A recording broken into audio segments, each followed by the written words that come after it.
Hi friends అందరికీ ఈ వీడియోలో మనం టీవీని స్క్రాప్ చేసి ఎంతో శుద్ధిస్తులు ఏముంటుందో లోపల చూద్దాం. మీకు అందరికీ వివరంగా నేను చూపిస్తాను. ఇప్పుడు దాన్ని పగల కొడుతున్నాను చూడండి.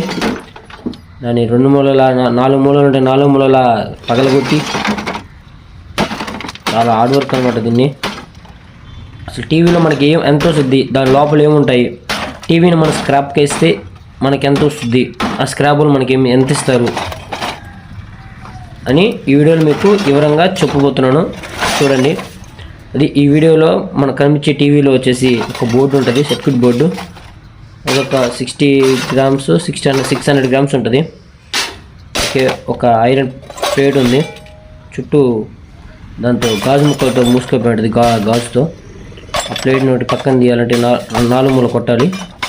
4 మూల కలెక్షన్ ఉంటుంది, అది ఎక్కి తీసేసేది గాజు ముక్క. అందులో ఒక 70 గ్రామ్స్ కాపర్ ఉంటుంది. కాపర్ అది ఇప్పుడు కొట్టే కాపర్ అనమాట. 70 గ్రామ్స్ ఉంటుంది. ఓకే, ఇంక చుట్టూ 2 స్పీకర్లు ఉంటాయి. ఆ పక్క ఈ పక్క స్పీకర్లు ఉంటాయి. 2 స్పీకర్లు తీయాలి, చాలా జాగ్రత్తగా తీయాలన్నమాట. చుట్టూ గాజు బెంకులు ఉంటాయి, దానికి మొత్తం గాజు బెంకులు అనమాట. ఊరు అవతలకి వెళ్ళి కొట్టాలి. నేను ఊరు అవతలకి వచ్చి టీవీలు కొట్టే ఆ స్థలంలో ఇతికి మరీ ఆడ కొడుతున్నాను. ఇక్కడ ఎక్కువ టీవీలు కొడుతుంటారంట స్క్రాప్ వాళ్ళు, ఇంకేం కొడుతున్నాను. Welcome to my scraps. Okay, మనం ఇప్పుడు ఐరన్ ప్లేట్ తీయాలి. ఐరన్ ప్లేట్ తీయాలంటే కలెక్షన్ ఉంటుంది వాటికి. చూసారు కదా, వెనక తిప్పాను, కుట్టాను, అట్లా టీవీని పగల కొట్టాలి. గాజు ముక్కలు కళ్ళల్లో పడతాయి, మనం కళ్ళని దూరంగా పెట్టుకొని కళ్ళు మూసుకొని కొట్టాలి. నాకు కొద్దిగా ఎక్స్పీరియన్స్ బాగుంది కాబట్టి ఎట్టు కొడుతున్నాను. మీరు ఇంకెప్పుడు ట్రై చేయకపోతే నిలకాడ గాజు ముక్కలు గుచ్చుకుంటాయి. ఓకే ఫ్రెండ్స్, చుట్టూ గాజు ముక్కలను పగల కొట్టేసాం. ఆ కాపర్ని మనం ఐరన్ని వేడి చేయాలి. ఐరన్ వేరే అయిపోయింది. మీకు కలెక్షన్ ఉంది, ఆడ తీసేసాను. ఆ మూల కూడా కలెక్షన్ తీసేసాను. ఐరన్ ప్లేట్ చూడండి, ఇది ఐరన్ ప్లేట్ ఒక 1 kg 300 గ్రామ్స్ వస్తుంది. అది మొత్తం ఐరన్ వచ్చేసి 2.5 kg వస్తుంది, దాకా వస్తుంది ఐరన్. కాపర్ వచ్చేసి ఒక మనకి 700 గ్రామ్స్ 100 గ్రామ్స్ లోపు వస్తుంది. 2.5 kg ఐరన్ వచ్చేసి ఒక 80 రూపీస్ దాకా పడుతుంది.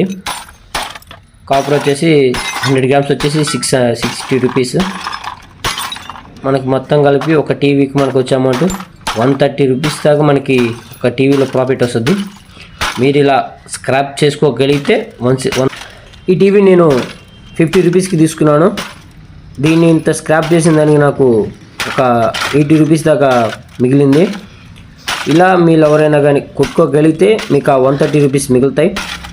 లేదు మాకు అంత రిస్క్ వద్దు కంటే స్క్రాప్ వాళ్ళకి ఇచ్చేయచ్చు. చాలా రిస్క్ అనమాట. గాజు బెంకులు ఉంటాయి, పిల్లకాయలు గుచ్చుకుంటాయి, దూరంగా వెళ్ళి కొట్టాలి. కాబట్టి మీరు ఎవరు రిస్క్ తీసుకోకూడదని కోరుకుంటున్నాను. అలాంటి వాళ్ళకి కూడా ఇలాంటి వాటి మీద మిగులుతాయి. కాబట్టి మీరు మా కష్టానికి తగ్గట్టు మీరు ఆ స్క్రాప్ వాళ్ళని కూడా ఎక్కువ ఇబ్బంది పెట్టబాకండి. ఆ కష్టం మీకు తెలుస్తుంది. నేను అటు కొట్టడం గాజు బెంకులు నాకు చెప్పులు కూడా వేసుకోకుండా కొడతాం, అంత ఎక్స్పీరియన్స్ ఉంటుంది మా కాడ. కాబట్టి మీరు చూసుకొని స్క్రాప్ బిజినెస్ని అంత ఎంకరేజ్ చేయండి. మాకేం అంతేం మిగలదు. చాలామంది మిగులుతుంది అనుకుంటారు, చాలామంది స్క్రాప్ వాళ్ళకి ఒరే అనుకుంటారు, కానీ అంతేం ఉండదు. కష్టపడాలి, ప్రతి ఒక్క ఐటెంని కొట్టాలి. ఇప్పుడు అది కాపర్ సిల్వర్ చూస్తున్నది, సిల్వర్ వచ్చింది. కాదు ఇది కూడా కాపర్ అంటే ఒక 30 గ్రామ్స్ వచ్చి ఉండేది. చూసారుగా వైట్గా ఉంది సిల్వర్. అది చాలా వాటిలో సిల్వర్ వస్తున్నాయి, కాపర్ రావట్లేదు. సరిగా మొత్తం టీవీ తులకలు చేసాం. మొత్తం గాజు బెంకులు చుట్టూ ఆ ప్రదేశం మొత్తం గాజు బెంకులు ఉంటాయి. ఇది ఈరోజు వచ్చేసి ఐరన్ అనేది, ఇది వచ్చి కటక్కు.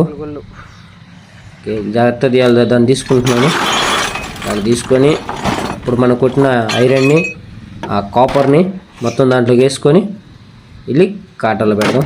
ఇది ఉత్త ఐరన్ మనం తీయలేం దాన్ని, కాపర్ని 10 గ్రామ్స్ 20 గ్రామ్స్ వస్తుంది దగ్గర మనం తీయలేం దాన్ని.